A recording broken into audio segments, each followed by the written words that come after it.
In today's video, I'm going to teach you how to open a Mercury Bank account in 2025, step-by-step guide. By the end, you'll know exactly what to click, what to prepare, and how to avoid common pitfalls so your application moves smoothly. Start by heading to the official Mercury website and look for the Open Account button. This kicks off the application and brings you to the sign-up flow. Make sure you're on the real site and not a lookalike. Using a secure browser and a private internet connection is a good idea whenever you're entering sensitive information. You'll be prompted to create your login. Enter your email address and choose a strong, unique password. Aim for a long passphrase with a mix of characters, and consider using a password manager. Keep an eye on your inbox for any verification emails, as you may need to confirm your address before proceeding. Now it's time to enter your business information. Provide your company's legal name exactly as it appears on official documents. Select the correct entity type, such as LLC or C Corp. Choose your industry and add a clear description of what your business does. Be concise but specific. This helps the compliance team understand your operations and can reduce back and forth later.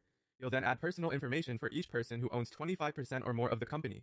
That includes a full legal name, date of birth, and residential address. This is a standard regulatory requirement for business banking and helps verify the identity of beneficial owners. Double-check spelling and addresses so everything matches your documents. Next, upload your supporting documents. You'll need company formation paperwork, like articles of organization or incorporation, your IRS-issued EIN confirmation letter, such as Form CP575 or 147C, and a valid government-issued ID like a U.S. driver's license or an international passport.